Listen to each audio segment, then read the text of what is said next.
Excellencies, dear colleagues, good morning, good afternoon, or good evening to who has now joined us. Welcome to this new session of the Geneva Nature-based Solution Dialogues, co-convened by the Geneva Environment Network and the International Union for Conservation of Nature, which we refer to as Iucn. Iucn, headquartered in our region, is an essential global actor, bringing together the world's most influential organizations and experts to conserve nature and accelerate the transition to a sustainable world. We have again the pleasure to have with us today leading experts from their network. These nature-based solutions dialogues aim to facilitate further engagement and discussion among the stakeholders in International Geneva and beyond on the role and opportunities provided by nature-based solutions in the lead-up to major environmental negotiations. Today, we are hosting the 6th dialogue, and we will be focusing on the ocean. In less than 1 year now, the governments of Kenya and Portugal will co-host the United Nations Conference on the Ocean in Lisbon. We are very honored to have with us representatives from the host countries. We have also with us leading experts who will be speaking on the key role of nature-based solutions in preserving, restoring, and sustainably managing the ocean, while delivering benefits for people and nature.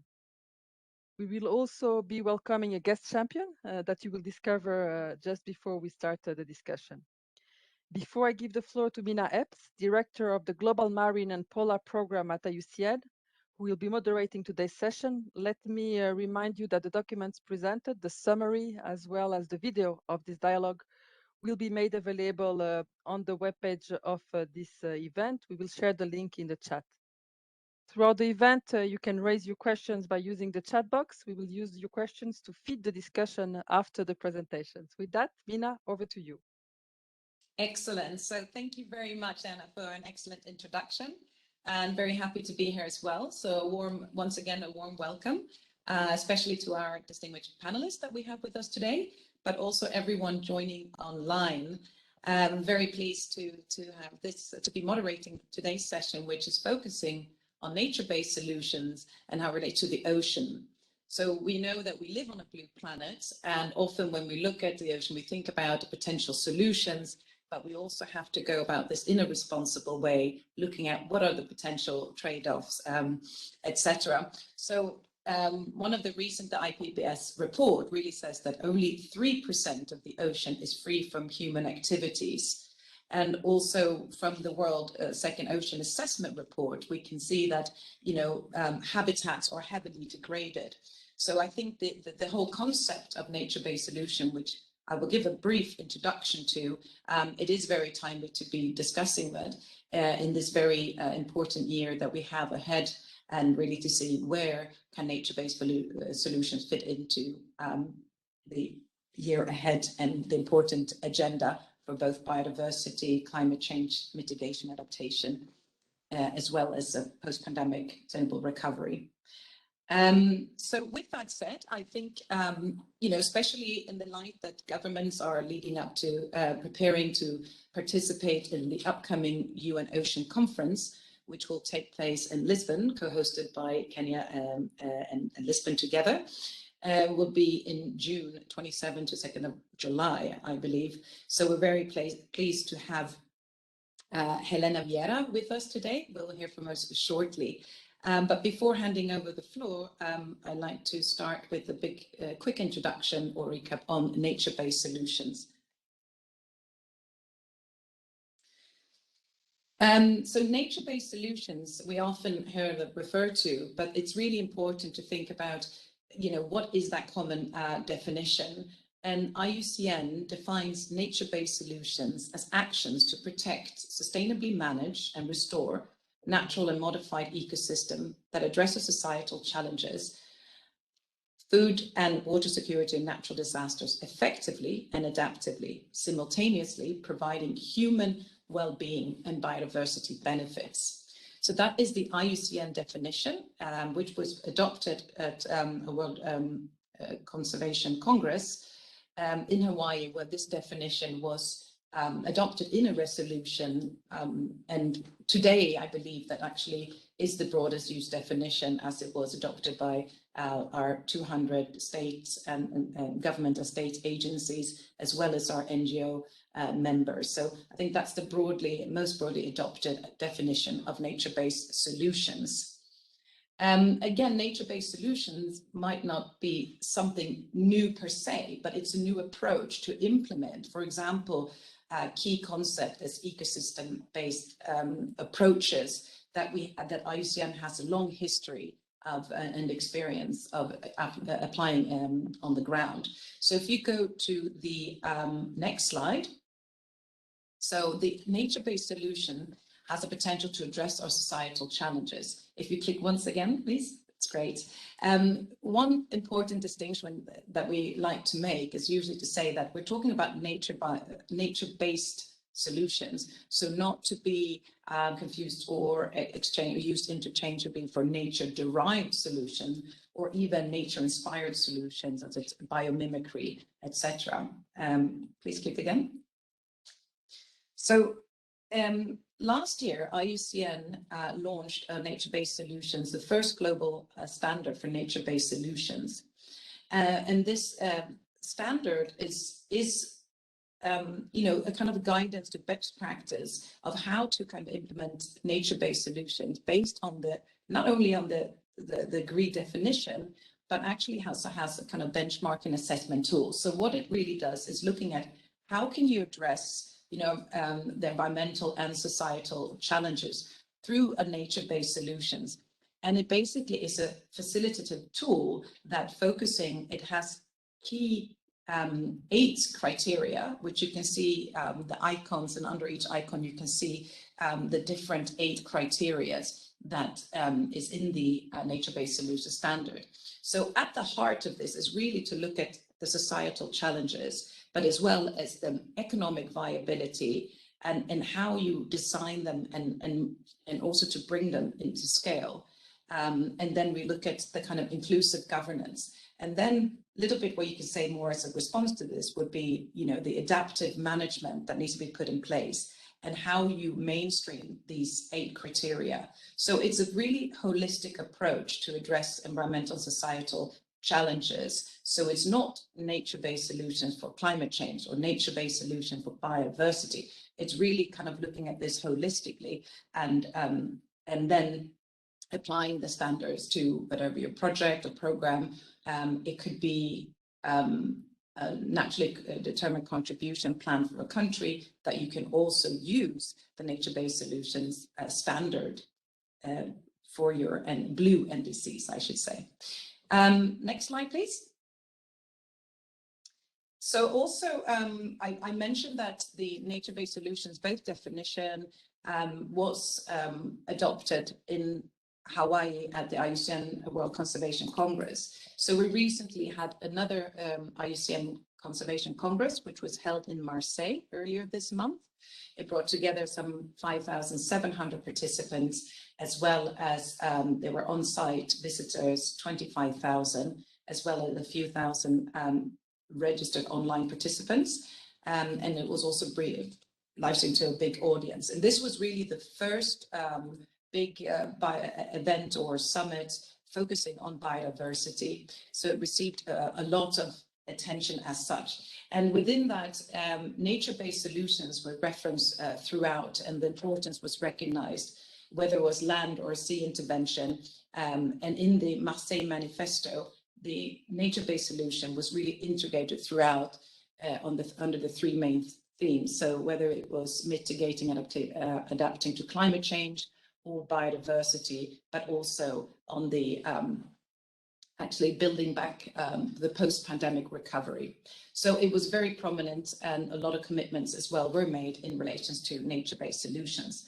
So I would say, without any kind of further delay, I think it's time that we hear from our speakers that we have with us today.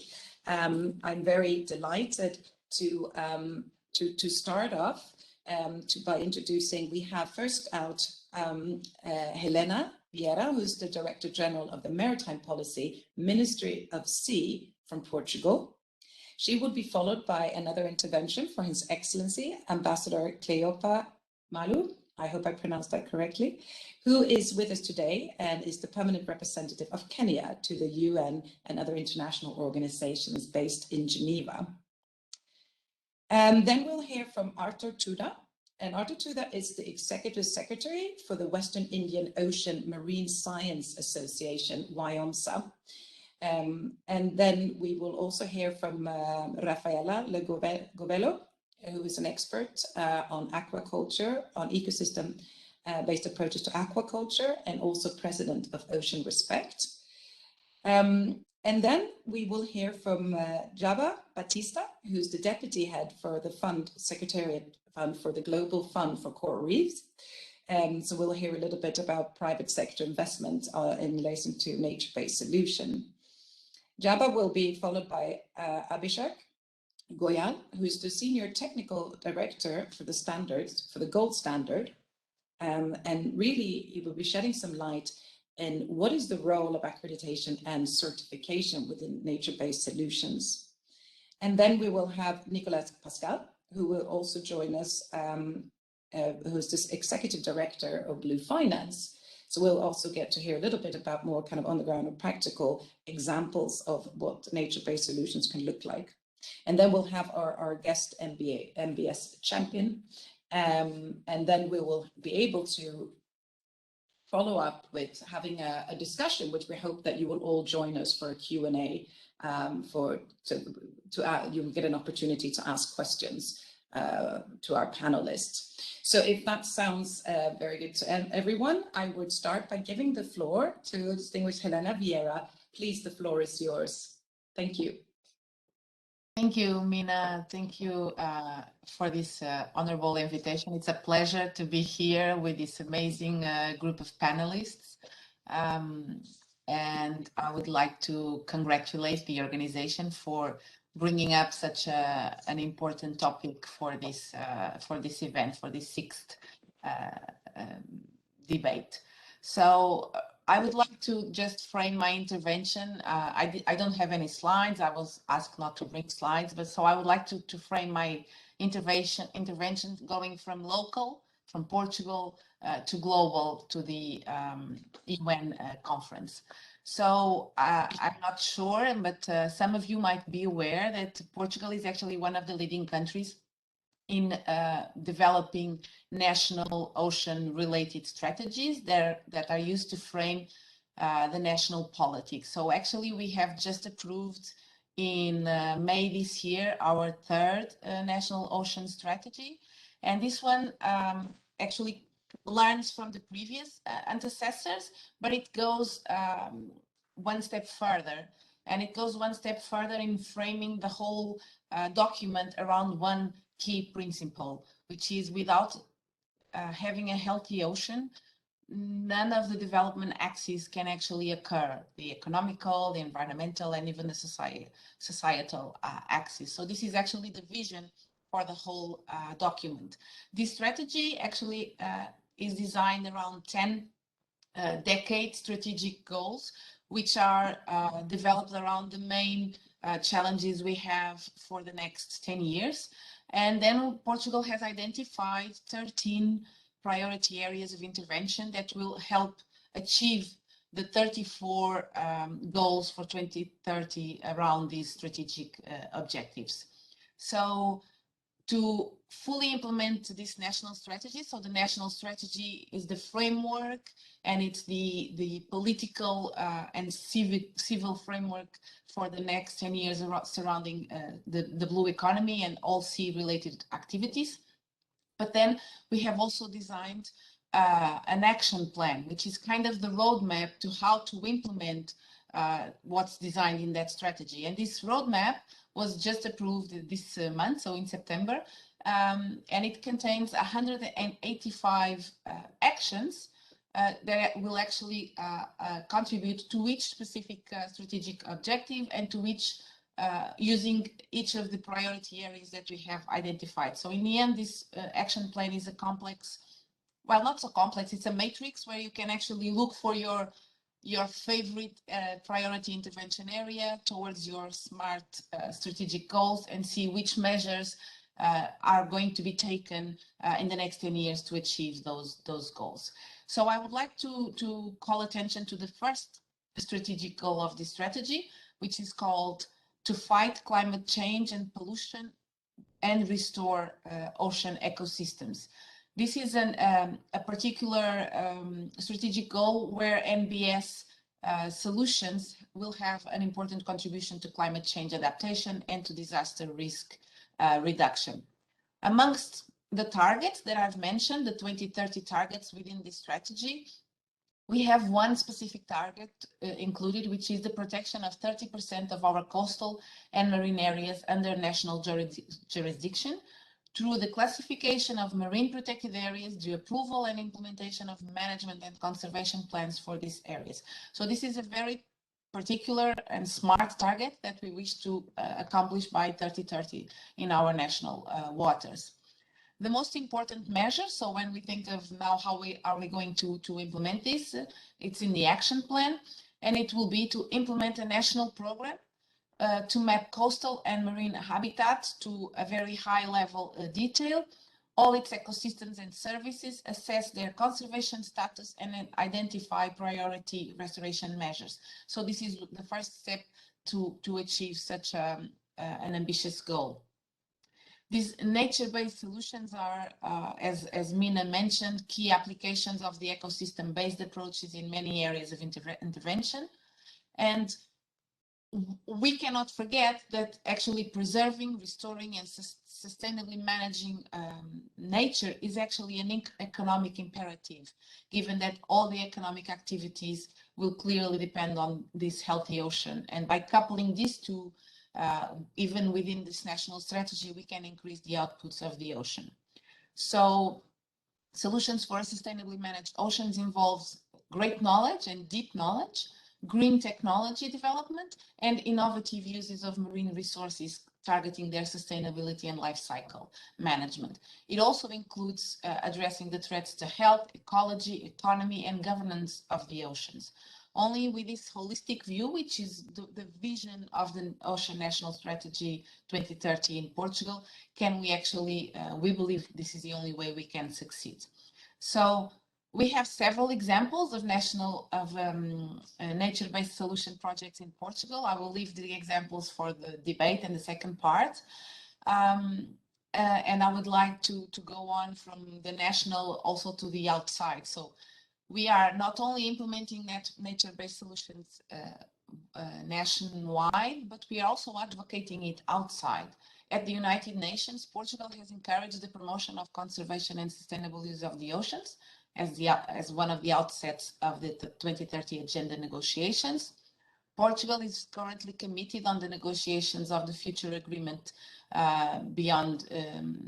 in waters beyond the national jurisdiction, and also in the post-2020 global biodiversity framework.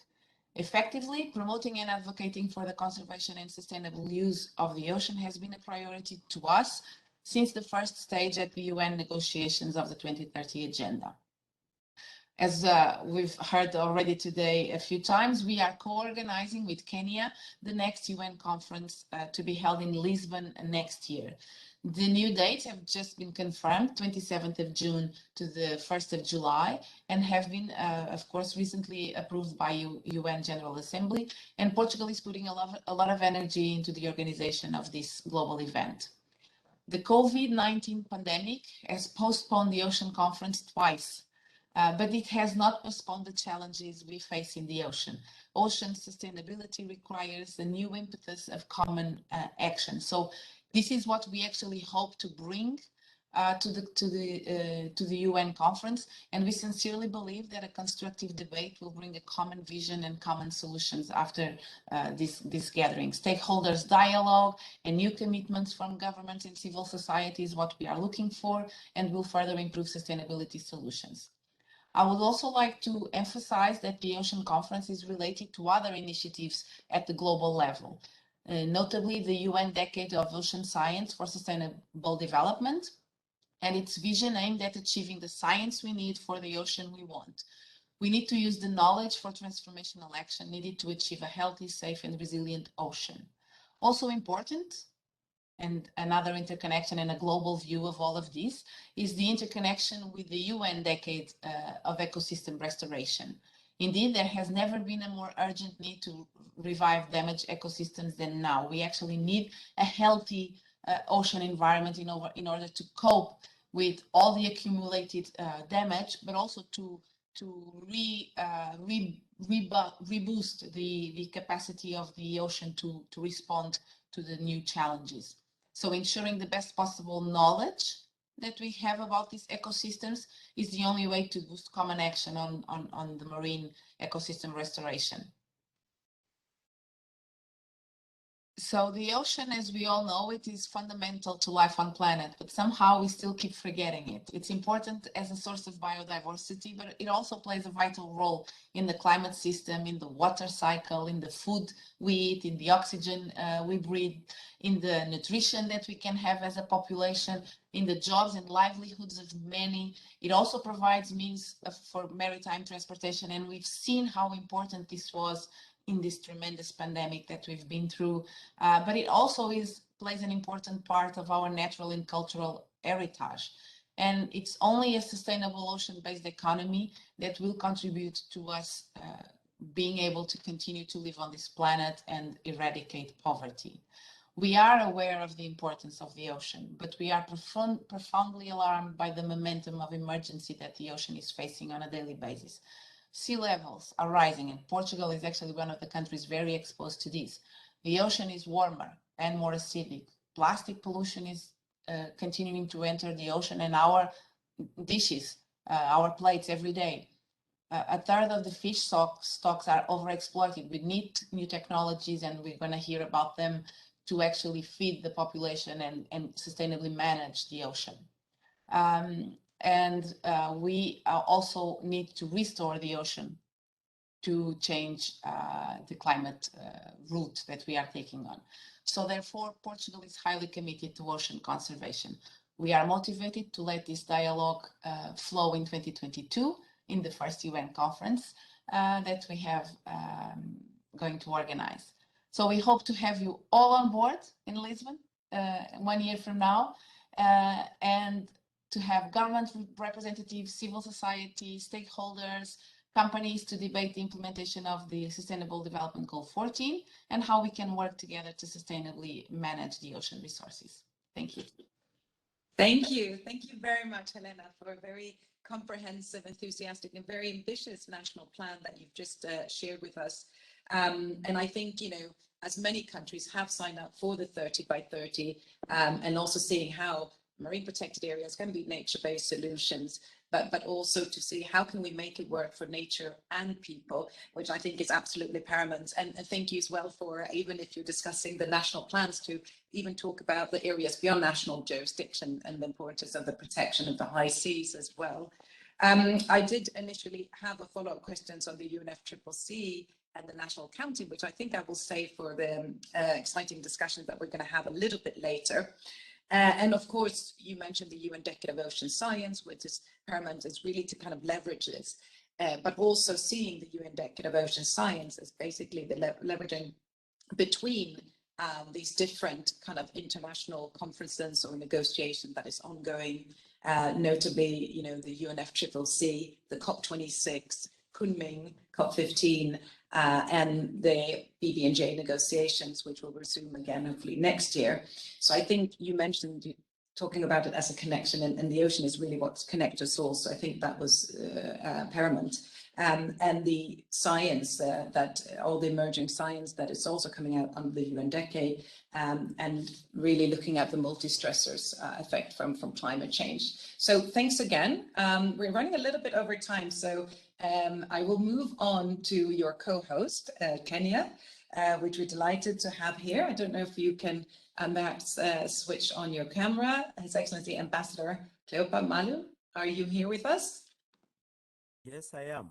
Thank you. Lovely to have you with us today. So I'll give you the floor. Thank you very much. Thank you so much, Mina and Diana, my colleague, the previous speaker. Congratulations for organizing this forum. I'm delighted to share our perspectives in this dialogue to enable us collectively establish a common understanding in reconciling oceans and human activities. Just a recap that nature-based solutions are critical for green recovery and shared prosperity. Today, oceans are threatened, and sustainable human actions continue to negatively impact on our oceans and further threaten our food security, water supplies, and our biodiversity. The delivery of the 2030 Agenda for Sustainable Development is heavily reliant on oceans, seas, and marine resources. In particular, SDG 14, Life Below Water, seeks to protect our oceans. This year, 2021, marks the beginning of the UN proclaimed the Decade of Ocean Science for Sustainable Development, that is 2021 to 2030. The Ocean Decade is taking place in a dynamic world. Advances in technology and scientific discoveries, as well as global events like the COVID-19 pandemic, will continue to reveal new challenges and opportunities for the Ocean Decade. The decade offers us a unique opportunity to transform and co-design scientific knowledge leading to practical and sustainable solutions. Kenya continues to highlight the importance of sustainable blue economy in achieving the ocean we want by 2030, support efforts to reverse the cycle of decline in ocean health, and creation of improved conditions for sustainable development of the ocean, seas, and coasts are urgently needed. In Africa, synergies are being drawn from frameworks that have highlighted the aspiration of the African people, such as the Agenda 2063 of the African Union, as well as the Africa's 2050 Integrated Maritime Strategy. The African Union has also retained the 2015 to 2025 as the Decade of African Seas and Oceans, and the date of 25th July as the African Day of Seas and Oceans. Evidently, efforts meant to draw attention to the well-being of the seas. Towards this end, Kenya continues to be at the forefront towards realization of the UN Decade for Ocean Science through a number of initiatives that are taking place in our country. Among them is that, as you know, Kenya co-hosted in Japan, with Japan and Canada, the first global sustainable blue economy.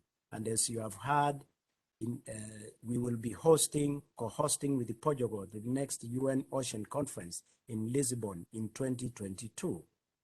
Kenya, as you know, was among the first world countries to endorse the UN Decade for Ocean Science Plan and Report. And also, we have developed several initiatives through the Kenya Marine and Fisheries Research Institute, including gears that allow artisanal fishermen to venture into the deep seas.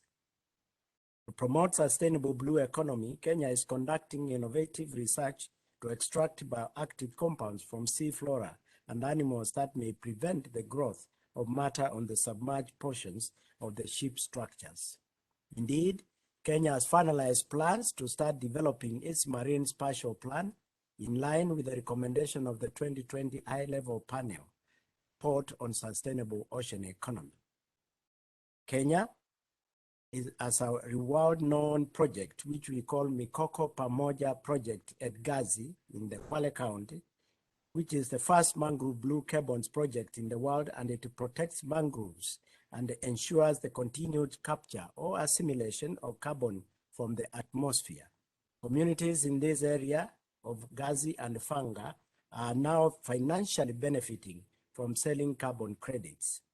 Lastly, Go Blue Initiative program was launched in Kenya on March 25, 2021 to support Kenya's coast and blue economy.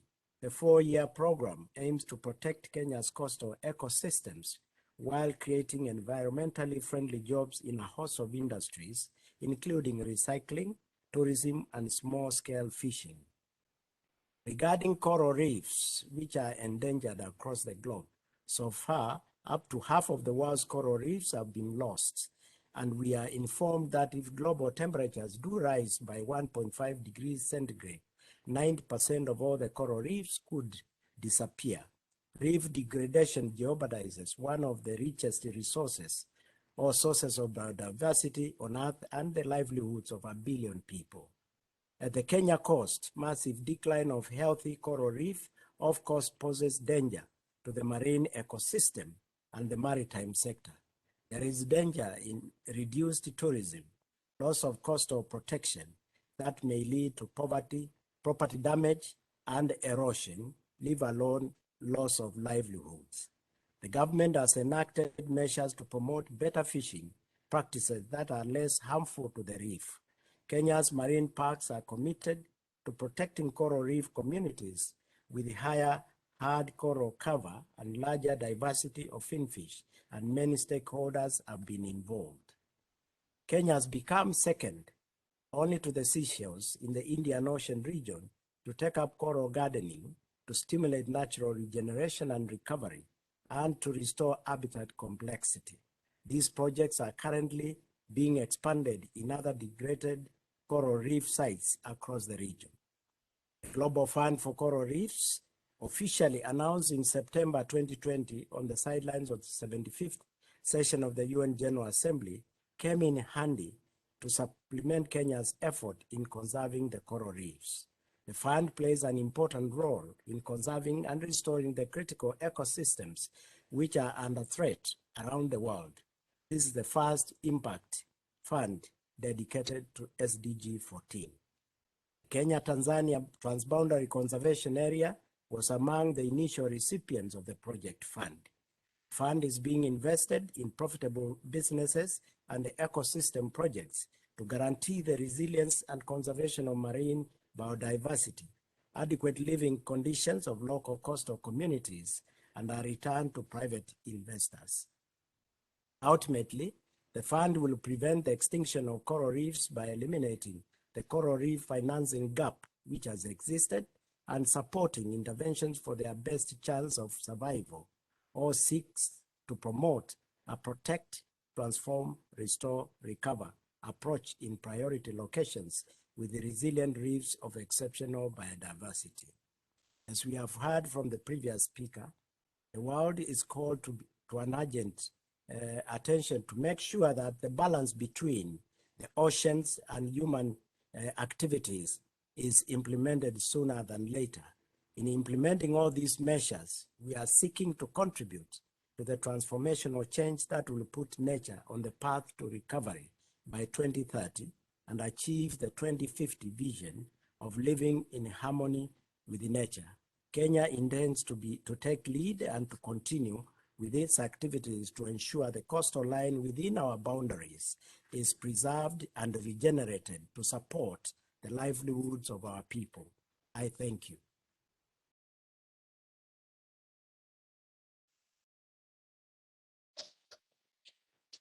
Thank you very much, Ambassador, for an excellent intervention, as well as highlighting the importance of food security and the role that the blue foods can play within this sphere, and very timely as well with the UN Summit, UN Food System Summit, and the importance of integrating the blue food, which actually is something that we will be talking about later on and related to kind of fisheries and aquaculture. But we have to hold on a little bit further.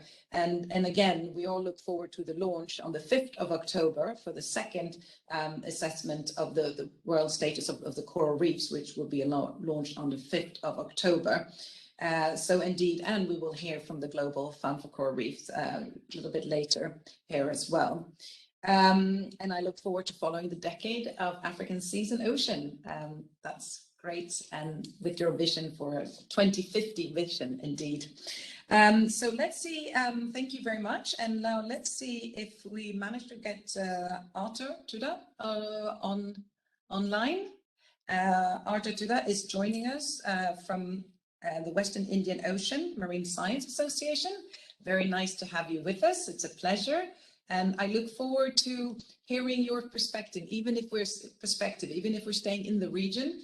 It'd be great to hear your kind of additional, and also looking at it from kind of a gender equality lens. So Arthur, welcome. And the floor is yours. So if you could switch on your camera and sound. Thank you very much. Thank you. Checking if you're able to hear me. Yes, we can hear you and see you. Just speak close to Excellent. the mic and loudly. Perfect. All right, thank you. I had trouble connecting, but it's good I've connected now. And thank you very much for this invitation. My name is Arthur Tuda, as already been said.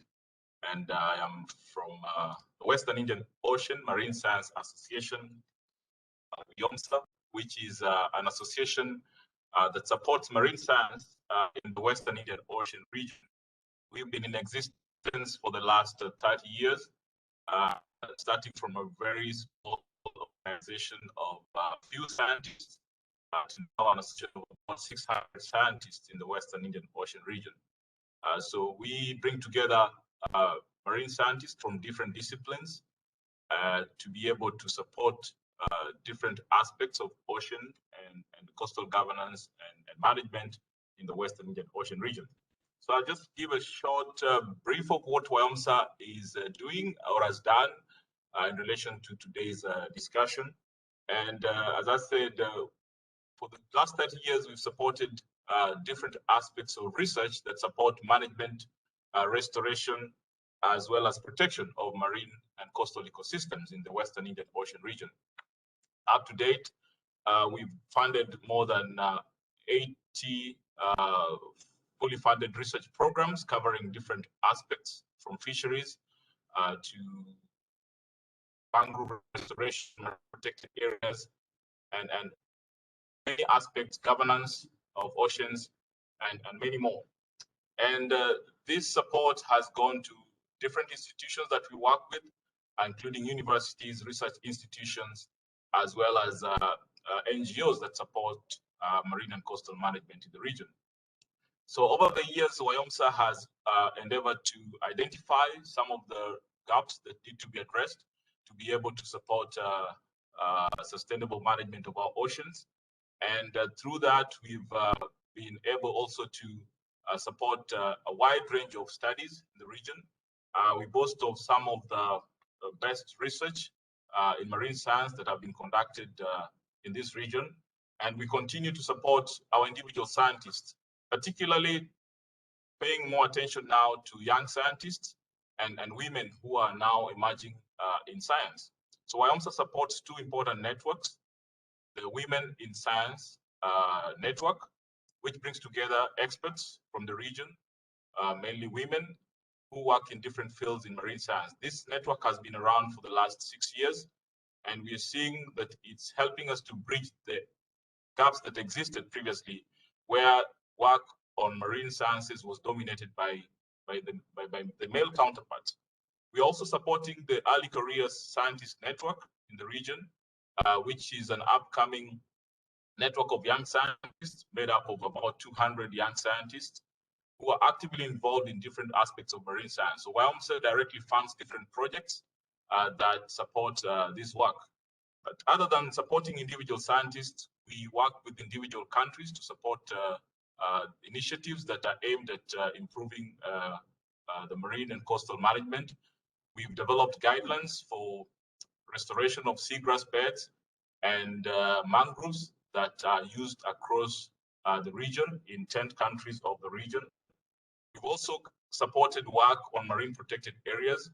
Recently, we developed the most updated catalog of marine protected areas in the region, and also are now developing capacity building programs for 143 marine protected areas in the region. So WIOMSA is focused on supporting the decade of ocean science for sustainable development. We've come up with a range of programs and activities that we are continuing to develop to see how we can support the decade of ocean science, because our main focus is supporting science for sustainable ocean governance. And in our recent strategic plan for the next 5 years, our main focus is going to be on restoration, science that supports restoration of our ecosystems, science that supports marine spatial planning in the region, and science that supports ecosystem management, ecosystem-based management, and particularly paying keen attention to marine protected areas and locally managed marine areas in the region. So WIOMSA also is involved in supporting the SDGs, particularly SDG 14, on marine litter, on pollution, and on ocean acidification. So we have programs that are currently running that are looking at issues of ocean acidification We've set up monitoring programs across 6 countries in the region to establish baseline data for ocean acidification parameters, as well as marine litter monitoring programs that we've also established in 6 countries. So these are activities that are currently running in the region, supported by WIOMSA, and all these aim to support the decade and the SDG goals, and particularly those focused on SDG 14, as well as those focused on climate change. So in a nutshell, that is what we do in the region to support countries, as well as science done by institutions and individuals in the Western Indian Ocean region. Thank you very much.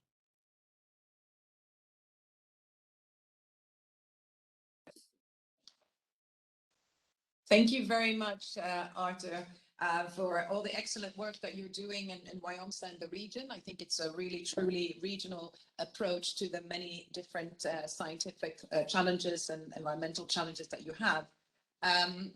And also really delighted that one of the outcomes from the Iucn Conservation Congress is really looking at the Great Blue Wall Initiative, which is really also focused on regenerative, inclusive governance and productive seascapes.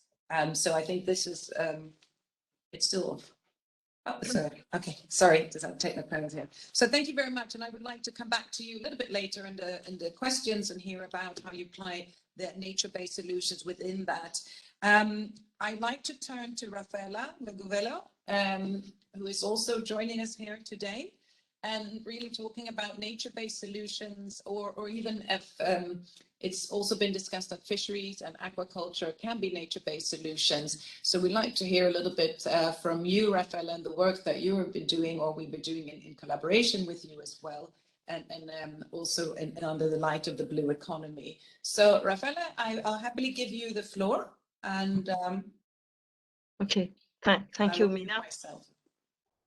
Thank you, and thank you for this invitation to talk in this webinar with all these great panelists. So, I mean, I'm going to be talking on from a really practical point of view about NBS, because, you know, one of the idea of the NBS frame and the concept is to actually reconcile blue economy and different sectors of activity and find out the best solutions. And when we're talking, for instance, on the fisheries and aquaculture for seafood, NBS could be transferred to agri systems. So why not considering NBS for the seafood production and critical issues such as the fisheries are meeting, like, you know, about 1/3 of the marine fish stocks are still being considered as overfished, not talking about the pollution problems, etc., etc. So, I mean, fisheries, seafood coming from fisheries is a real problem. And then aquaculture, everybody knows, you know, particularly in the, for instance, in the countries of Southeast Asia, but also Indian Ocean countries, we know the huge potential that has been behind the aquaculture production over the past decades, but it's, you know, it's almost 50% of the seafood today. But we know also all these environmental and social negative impacts, which have been associated to the production of aquatic animals, etc., etc. So it actually really makes sense to consider the NBS concept and frame global standard framework for the case of aquaculture and probably also for fisheries. And with the Iucn Marine Program and the ecosystem-based aquaculture group, we've been exploring for years now how the negative impacts from aquaculture could be minimized by promoting an ecosystem approach for aquaculture, best practices, etc., and exploring. For the past few years, we've been exploring synergies between marine aquaculture activities, marine protection, and coastal communities, coastal resilience. In Marseille, very recently, we presented with the Iucn Marine Program, we presented, this work was funded with the French Development Agency, and we presented case studies of various parts of the world, including Zanzibar, Tunisia, Indonesia, and French Polynesia, where aquaculture and marine protected areas could be part of a global economy strategy associated with other sectors such as fisheries and tourism. And solutions of example of a blue economy really have to be, we know that, have to be built first of all locally, spatially, and then upscaled. So it really makes sense to actually use the global standard for these, let's say, fisheries or aquaculture-related nature-based solutions. So we explored, and this is what we did over the past year, we explored the concept of NBS applied to aquaculture. You know that aquaculture is very diversified, from low trophic species raised and aquatic plants, but also algae, and then cage systems with the carnivorous fish. But so we have all sorts of situations, all sorts of systems. And the question is, how actually can an aquaculture-based system in coastal areas or in marine areas, a little bit offshore, could be part of an NBS or even constitute one valid NBS? And this is a very practical work we made and which is going to be published. But we run into details with all the different criteria. And we questioned how these criteria could be actually addressed positively with aquaculture systems. And perhaps it will bring new opportunities, in fact, to develop some aquaculture projects in some places in the world. Like, I mean, the criteria 1, which is considering all the societal challenges that potentially NBS should address. Well, I think we usually think of aquaculture system and fishery system in terms of food security and local economy. So, but the fact of having this criteria 1 of NBS makes me you think of potential new targets. And some aquaculture systems could be associated to climate mitigation, to the restoration of marine habitats, and also for some societal issues such as gender, women empowerment, etc., etc. So then other criteria will actually provide interesting way of looking at the sustainability of aquaculture systems. Like, for instance, the criterion 3 of NBS, which is clearly stating how do you actually get a biodiversity net gain in aquaculture system. So most of the time we are looking at these systems of aquaculture from a negative point of view. Here we will provide a new dimension, perhaps looking for some synergies between marine conservation and aquaculture systems, and how some aquaculture systems can be benefiting to the global biodiversity in the area which is considered. So again, some tools and spatial monitoring parameters may be investigated to prove that. But this is also an interesting topic behind the NBS approach to apply to aquaculture. Thank you very much. Thank you very much. And we look forward to hearing more about your experience in applying the NBS standard to aquaculture projects. I think, thank you again for highlighting, that a lot of the negative associated with aquaculture, and not only about how can we mitigate those, but moving from that to kind of net positive gains. So thank you very much.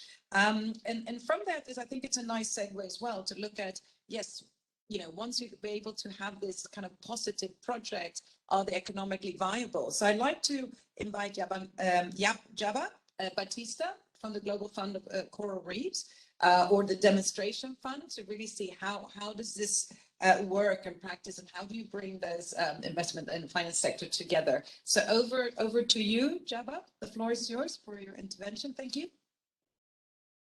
Thank you so much, Mina, for the invitation and being part of this dialogue, which I think it's already quite an excellent dialogue.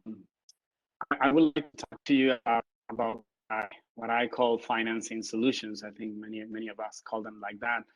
Director General Vieira was talking about the importance of political commitment in the road to Lisbon next year.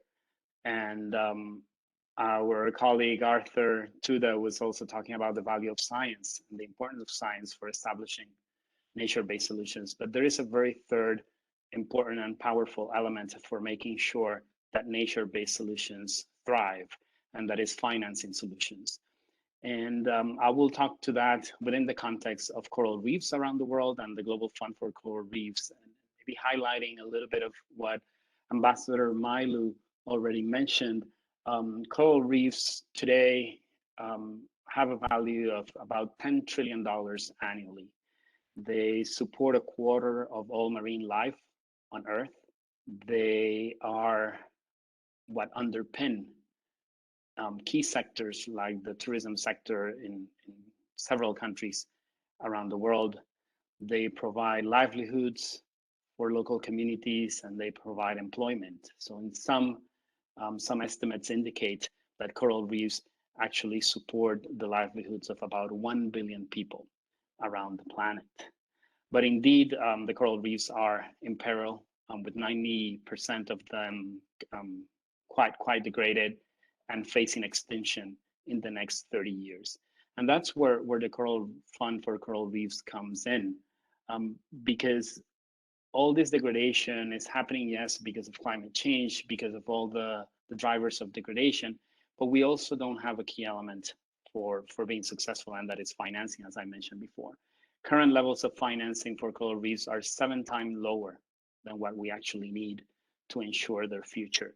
And launched in 2020, the GFCR is the first UN impact fund dedicated to SDG 14, life, better water, and is designed as a blended finance vehicle that is going to mobilize about $625 million within the next 10 years for coral positive actions in countries around the world. And we will be doing this by investing in the most resilient reefs around the globe to give them a chance for survival, so that then they can help us restore the reefs around the world when we continue to suffer the impacts of climate change. And the second main objective of the fund is to, as we protect those most resilient reefs, is to then also reduce the drivers of degradation to further increase their resilience. One of the things that I find quite interesting about the GFCR is that in the model that we have established, we are promoting, as Mina just said, a demonstration fund that is aiming at showing the world that we need to go beyond grant financing, and that's why this is a blended finance approach.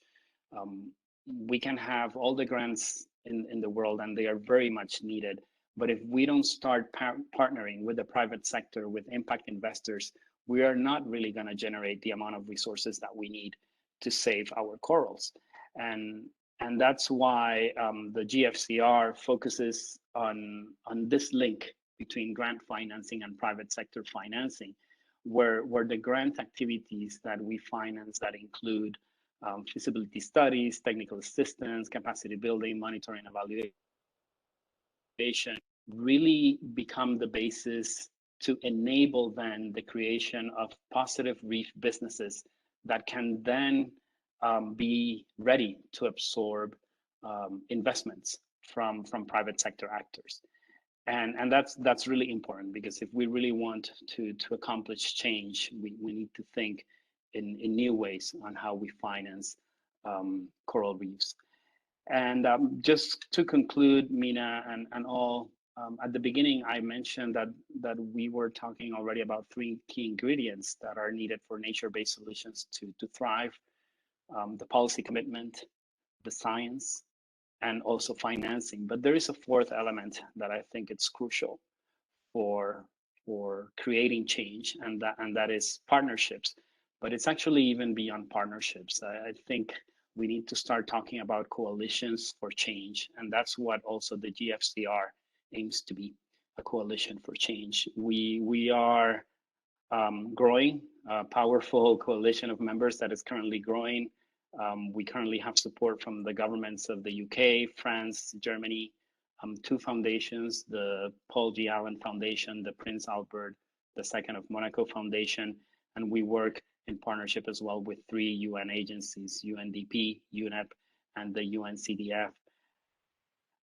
That is really part, I think, of what is hopefully going to make unsuccessful is that focus on partnerships and coalitions. But this focus on coalitions is not only at the high level of working with donors and UN agencies. We are also aiming and striving for making sure that we can translate this idea of coalitions to the programs that we are developing and implementing on the ground.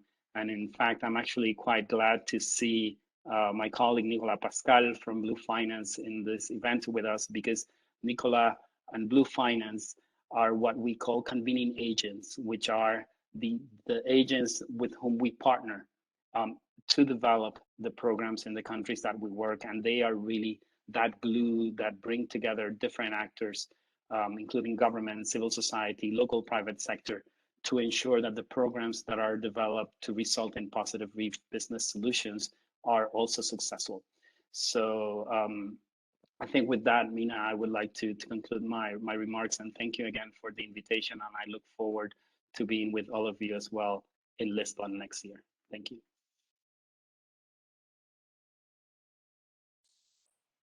Thank you very much, Java, for telling us about blended finance for coral reefs and how you actually bring the actors together.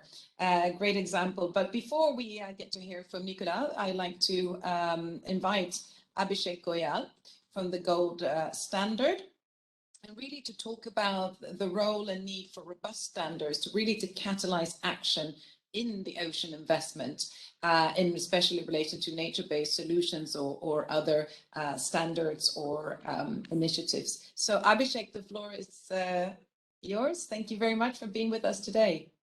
It was not too late for you. Thanks, Mina. I'm very thankful to Iucn and UNEP for giving me this opportunity to speak on this event, along with this esteemed group of panelists that we have today. So as you said, I've been asked to speak on the importance of standards and third-party certifications in catalyzing or mobilizing finance for actions in oceans. So before I start that, let me just give you like 2 lines on the organization, Gold Standard, what we do. So we are an organization based out of Geneva. And for the last 15 years, we have been in the business of setting standards and certification systems for certifying projects in different sectors, and mobilizing, climate finance for these projects. So from that experience, we see that the certification and standards would have a very important role to play in also mobilizing finance for oceans. So before I go further on that, let me just highlight kind of 2 types of standards that we all would know about. So one is a group which is a process focused standards, whereby these standards ensure that the actions or projects or systems or products they are designed and managed properly, which are primarily ISO based standards. The second category of standards is process plus outcome focused standards. So in addition to giving guidelines on designing projects and actions properly, the second category of standards they also focus on giving guidelines on how to generate impacts and manage your impacts properly. So the gold standard basically falls, within this category of standard, whereby we ensure that projects are designed properly, as well as they generate the impacts that were anticipated from the projects, and then the impacts are also managed properly. And that's why we have been able to certify till date around 103 million tons of CO2 reduction, along with other SDGs from around 700 projects that we have certified over the last 15 years. Now, some of the key principles that we focus within our standards are: our projects should not do any harm. The projects should involve stakeholders in the designing of the project and across the entire lifetime of the projects and actions. The relevant stakeholders should be involved in the project. Projects should contribute positively and holistically to SDGs. Projects should then also monitor these SDG outcomes and report on these outcomes on a regular basis. And lastly, these projects and actions should be additional, meaning they it should be demonstrated that this project would not have been implemented if this finance was not available, and hence the impacts being generated by these projects are additional to what would have been generated. Now all these principles are basically enshrined within our standards, and there are detailed guidelines on how projects and actions should basically uphold these principles. And then comes the third party auditors, who are whose role is to basically ensure and certify that the projects and actions they are auditing have followed all these principles. They have been designed as per the standard. They have generated a specific SDG outcome. So we have been talking about SDG 14 in context of this event. So SDG 14 is life below water. So there are multiple SDG targets and indicators. So our standards basically operationalize those SDG targets and indicators for projects and actions to report their performance and outcome against those indicators. So we work with multiple SDGs across our projects. Our main focus is SDG 13, which is climate SDG. We work on SDG 3, health, SDG 5 on gender, SDG 7 on clean energy. So we work across multiple SDGs and give projects the tools to report their outcomes in line with the SDGs. Now like one would ask, like, what is the importance of setting these standards and getting this third party certification? So if we look at this specifically from impact investor, so first of all all this process gives the stakeholders into the project the confidence that these projects are designed well, and they are also performing well as per the plan. Specifically for the impact investors, these standards and these third-party certifications, what they do is they give the confidence to the investor that in addition to generating the financial returns from the project that I'm invested in, my investment is also doing good for the people and for the planet. So the investor is able to ensure that for each dollar invested, they are generating like multiple times of returns in terms of social and environmental benefits. So I think these standard certification, they have a huge role to play in attracting private sector finance to actions in oceans. And as I think like my previous speaker, Mr. Batista, also referred to the blend finance area, whereby investors are looking to see impacts from the projects just beyond the financial returns, and the standards basically play this critical role in giving the confidence to the investors that their dollar is being used properly. Yeah, thanks. Thank you very much.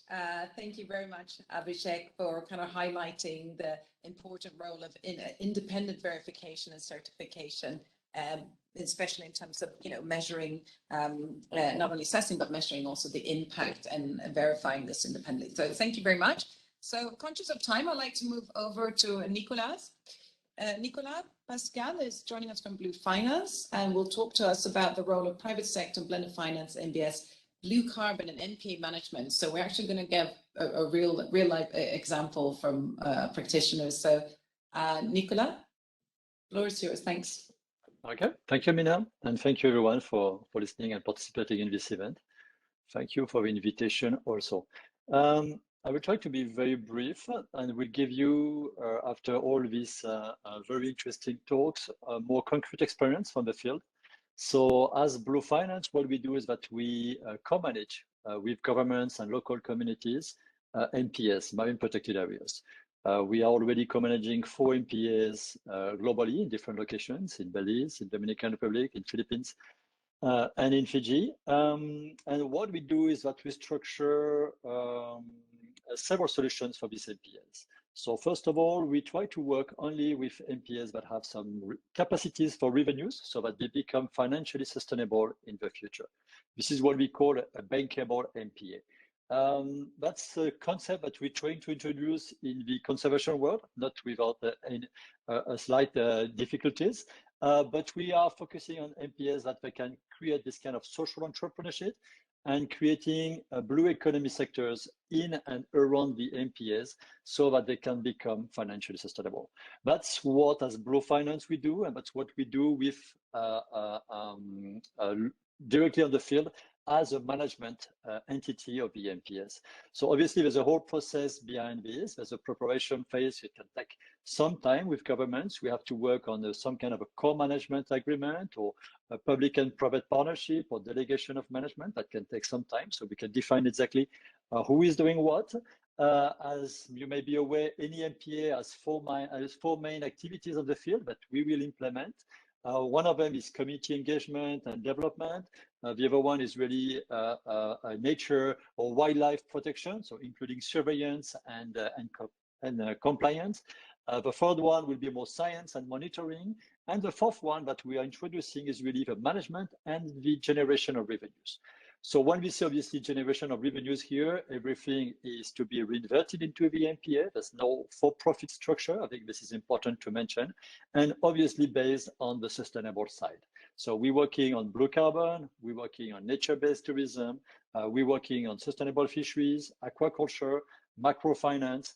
That's the 5 main income streams that we are developing. So that's, let's say, on the field work, so where we are already quite busy and trying to find some time to share a little bit of experience with this kind of event.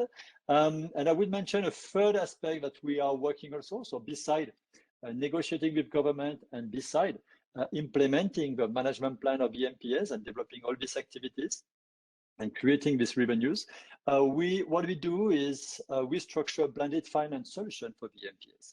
So once we have a long-term agreement from government, once we have a smart business plan, what we need now is to implement it. And to implement it, you always need some upfront capital. You need some money to start with, to pay the staff, to pay the equipment, to invest in an ecotourism facility or to do a blue carbon project.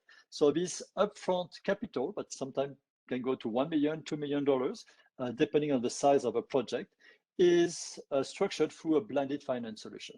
Okay, so when we say blended here, that means really mixing catalytic funding, like a grant coming from philanthropy or from government as a subvention, with a more a financial instrument like a debt that can come from a concessional partner like a development bank or an impact investor. And obviously, we try to negotiate very blended conditions for this debt. So we are introducing some new concepts around the world of marine conservation. One is the social entrepreneurship. The MPA has to create its own revenues, has to think in terms of creating revenue. So we have to build up all these capacities internally. So what we do as Blue Finance with our local partners, that's an implication of at least over the next 10 years in each MPA before we can say that the MPA has all the capacities to develop these revenues. And the other one is also to create this culture of financial discipline. It's not only money that you receive and you spend, but it's also money that you receive, spend, and you have to pay back to the investors. Okay, so creating this financial discipline, creating the entrepreneurship, and creating a good science behind MPA. This is what we do in Blue Finance. We try to be very reasonable, step by step, and we're to go 1 MPA per MPA. We are managing now 4 MPAs. The aim with partners like the Global Fund Coral Reef and other partners is really to upscale this approach on a very reasonable scale and a very passionate approach, and to learn from our lessons. Okay, so that's in a few words what we're doing.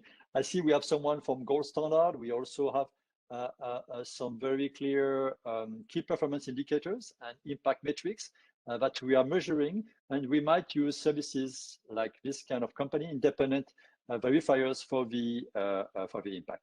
And on that, I will leave the floor. Thank you.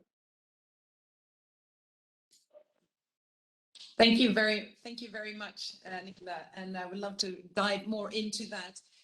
But I think now it's a nice segue as well to look at, you know, the hospitality sector as such, or the role of tourism can play also in nature-based solutions. So we'd like to show a very short video before we come back to all of you again for some kind of final remarks. And we're running a little bit short of time. So please, Diana, if you could show the video, that would be great. Thank you.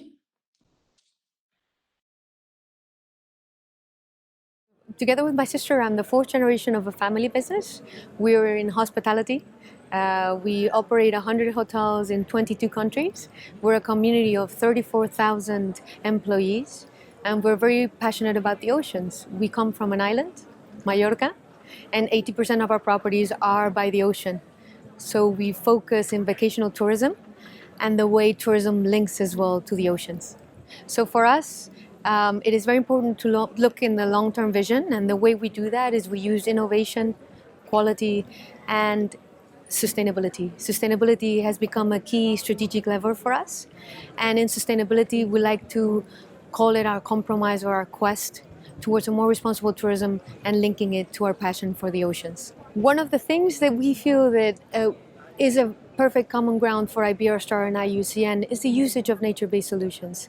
We didn't want to use nature-based solutions tangentially and maybe use an NGO that is far off our operations. We want to bring it into our clients' experience. We want to bring it to our communities. So using Iucn as a reference of how we can best do that job, and use, for example, mangroves to compensate our carbon footprint in countries like Mexico, Jamaica, the Dominican Republic, where we operate, this made common sense, and it was a great start point for us. 10 years from now, what I hope is that having a responsible tourism model is the reason why the traveler of the future will choose a company like us, and why I feel that in 10 years from now there should be a ripple effect and the private sector should follow and should have a point of inflection on what business model for tourism the industry really wants. And I think the guidance of Iucn, the support, the conviction levels that Iucn can offer is what the added value should be brought on the table. Great. So that you're just hearing from Gloria Fluxa from the Iberostar Group, who are working very actively with sustainability, but also applying or looking at Iucn to apply the nature-based solutions. So great practical examples there. I'd like to now quickly turn, before we go back to Elena, I'd like to invite Ambassador Klepa to come back. We've had quite a focus today on the Western Indian Ocean. We heard from Wyomsa and engagement of youth. We heard as well, Nicola, talking about entrepreneurship, and you yourself mentioned the Global Fund for Reef and the need for collaboration. So if you just had to highlight one thing that you think in what is really needed for Kenya to really advance nature-based solution, bring it to scale, what is it that it needs more of? Is it collaboration, entrepreneurship, or it's blended finance? I mean, what do you think can really unlock the potential of nature-based solutions in Kenya? And I know you've advanced with your national plan for blue economy. So very quickly, like what's from what you heard today, what grabbed you? What is applicable for Kenya in this respect? Yeah, thank you so much. I think first of all, I must reiterate Kenya's commitment to the agenda, and also really bring to the fore the fact that these nature-based solutions do work, and therefore there's need to kind of work together to get more examples and get involved with the international community to be able to utilize what is available and the experiences we have had. Therefore, mine is to say that this is very significant and they do provide the narrative which we need to have. Secondly, I think it is important for us to encourage global partnerships and solidarity. And this global partnership and solidarity is towards the achievement of SDG 14. And therefore, the support for sustainable financing, including the GFCR, will go a long way in helping communities and countries to address the challenge we are facing, whether it is in the coral reefs or elsewhere.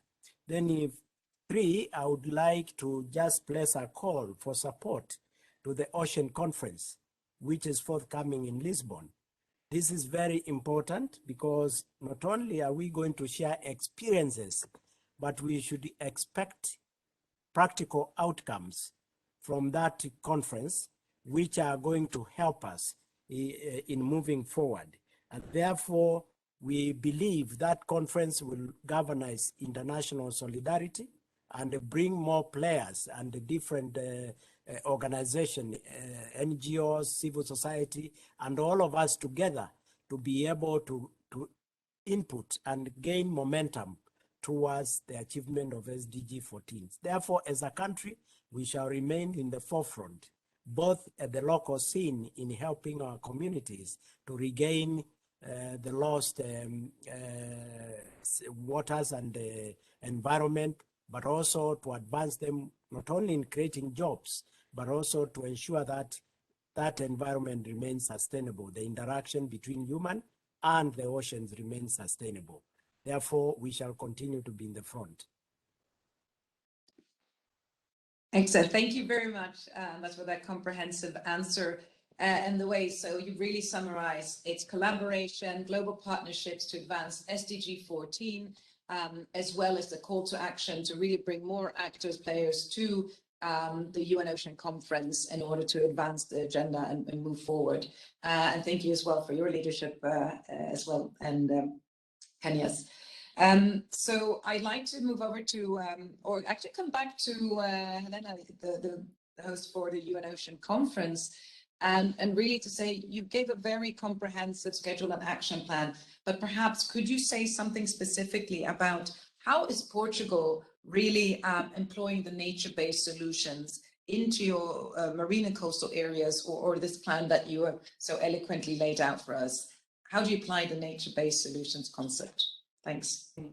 Thanks, Mina. Just trying to be briefly, just going to mention two examples that we've applied recently. So a good example was around the Portuguese coast, a project called Biomares in the Arrábida Marine Park.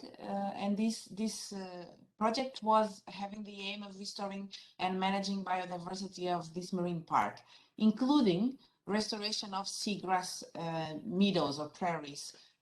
What we've in this project, what was done was trying to transplant seagrass from donor populations back to this place for germination of seagrass seeds, but also posterior plantation, but in bearing in mind the genetic diversity. The seagrass restoration itself had some problems due to southern storms and intensive herbivorous population, but the project is important. Why?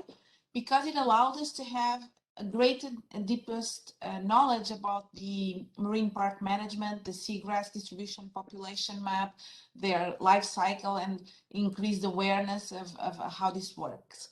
Another example I would like to point out, again with the seagrass meadows, is in the Sado, the river Sado and the Algarve regions in Ria Formosa, where a project called Ocean Alive is actually doing a big work here. And they have, for example, made a study that concludes for each hectare of seagrass meadow that you planted, you remove 510 tons of nitrogen from the seawater. Just some numbers. And this project has reached over 21,000 students and volunteers and civil society public, but most importantly, it has actually had an impact on removing several hundreds of plastics from this and marine litter, but also engaging the female part of the local fishing communities, and also providing them with an additional and diversified economic income. So these are just two examples. And the third one I would point out, and bridging to Nicholas, is this new fund that we have in Portugal called the Portugal Blue. It's a fund of funds where we actually are doing some blended finance. So it's Portuguese public money from the Ministry of the Sea, together with EIF, European Investment Fund money. We are leveraging 75 million euros more to the sustainable blue economy project in the next 8 years. So the goal of this fund is to actually help projects, and some of them around nature-based solution and marine ecosystem restoration and services protection. So these are just some examples of how we are doing this back here in Portugal. Excellent to have those very two concrete examples, and especially highlighted the seagrass meadows. But I think also, as you pointed out, not just even having an impact, but managing to engage civil society. I'm sure that will have a lot of positive spillover effect as well. Thank you very, very much for your time and for that comprehensive answers. I'd like to go back to Arthur now. I mean, from WIOMSA, you talked about a lot of the youth engagement, a lot of the scientific research that you're doing and collecting. But I mean, if you can look at it from a kind of nature-based solution lens and say, what is the science required, or where are the gaps that you need to go in order to implement more nature-based solutions and bringing them to scale? Thank you. And if you can be brief in your answer, please. Thank you. Yeah, thank you. I think the gaps in science, I mean, are quite diverse and many.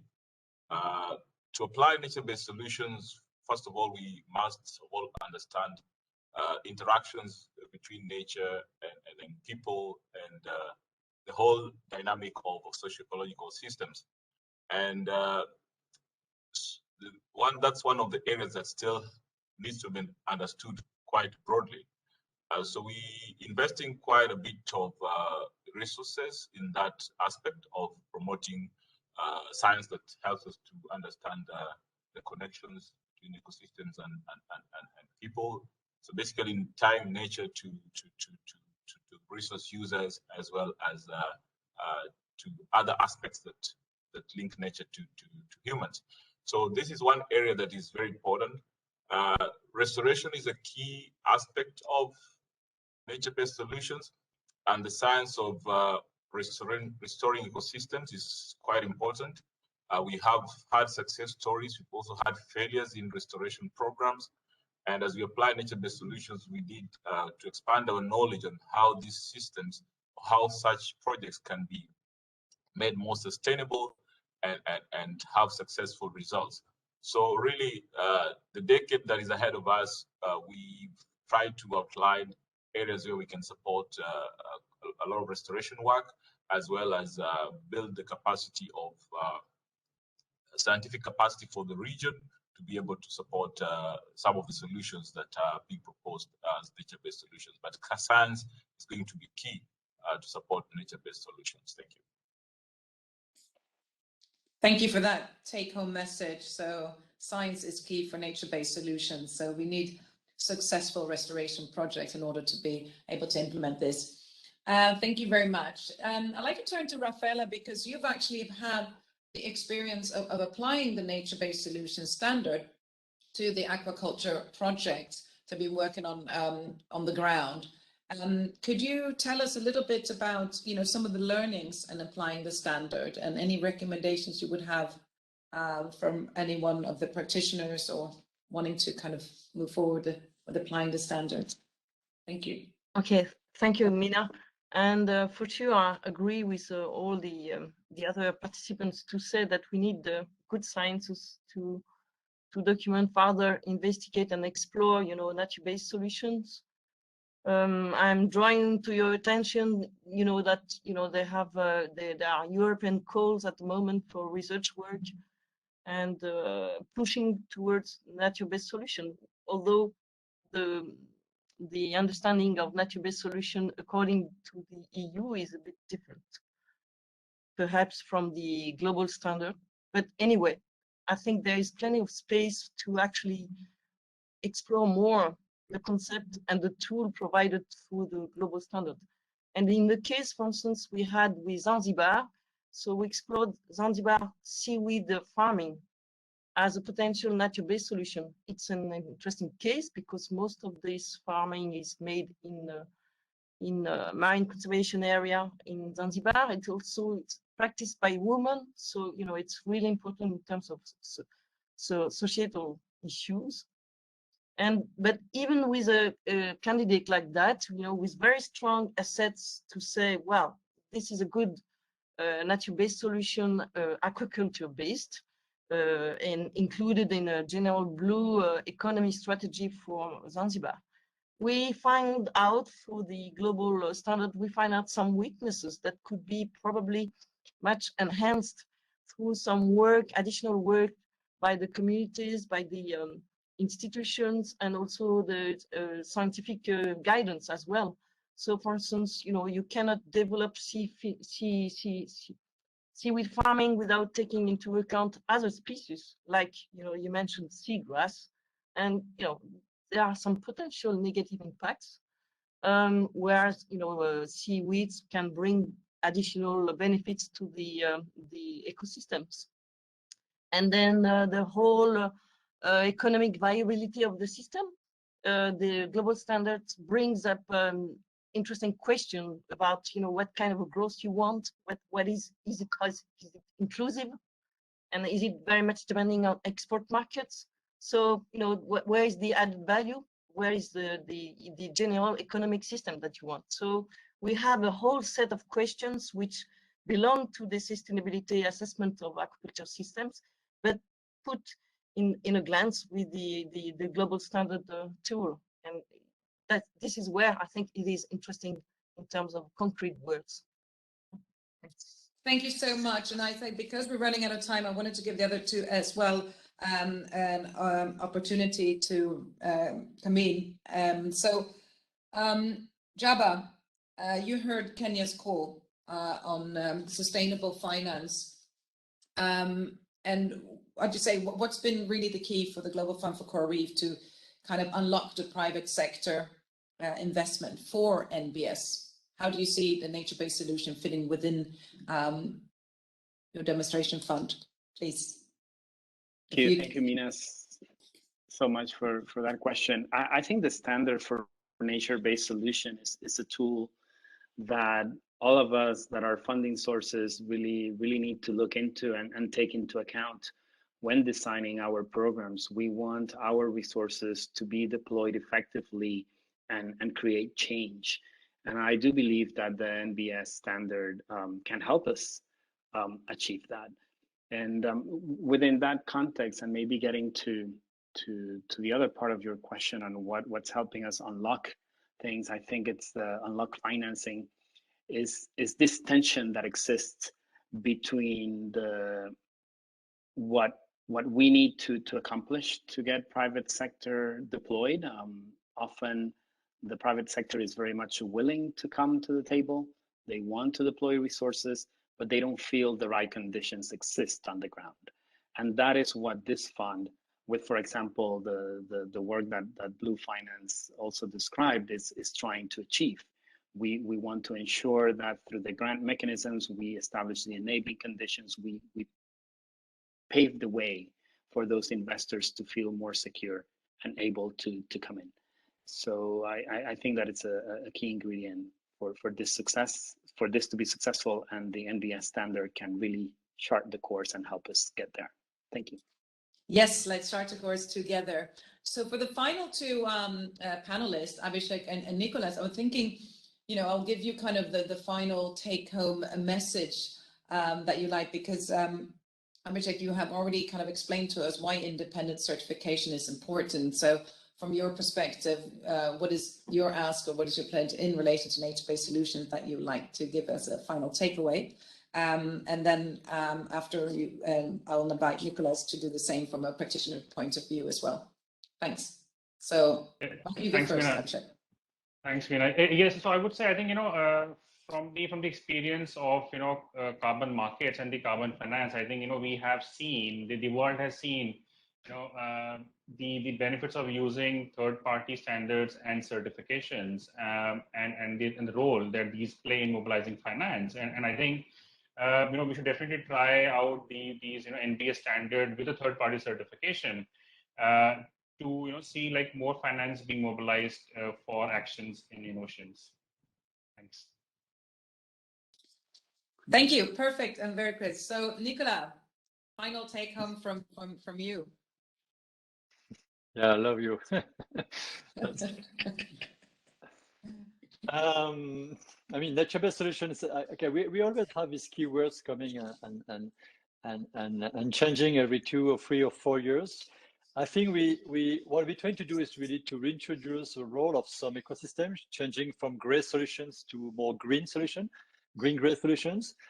In our case, MPS is obviously clearly a nature-based solution. We're using nature to improve some of the ecosystem services, whether it is for ecotourism or for coastal protection or for carbon sink or for fishery, obviously. So saying that, I think we are on the right direction. 5 years ago, no one was talking about blended finance. 5 years ago, there was nothing about a global fund for coral reef, trying to put private sector to invest in coral reef. No one was talking about investing in the marine protected area either. So that's a new concept. We have to go carefully of where we're going. Not everything is good in private sector. Huh? We have the good, the bad, and the ugly. So we really have to find the good ones. So that would be my. It's not a very philosophical one, but that will be my last word. I think that was excellent. And maybe not every 2-3 years, but even longer. Some concepts take a long time, but it's true that they are rooted in very similar things, and you have to change. Same thing, we've been talking about investment in coastal ecosystem for years or even decades, but it's like, how do you do it? So it's a new way of kind of implementing or advancing or to ensure that investment. And we are learning, and as Jabba has said, it's a kind of a demonstration fund. So we're in this together and we can make it work, and nature-based solution provides an excellent framework for that. So before, obviously, I want to thank all of the panelists for taking your time to share with us. And I know there was a lot more to kind of discuss or dive into. Also for demonstration, we will have on the website, you can also find the links to the presentation, but also videos. So once again, thank you very, very much. And I now like to hand back over to Diana to say some final remarks and give a flavor for next NBS Lisbon. Thank you very much, all. Thank you. Thank you, Mina.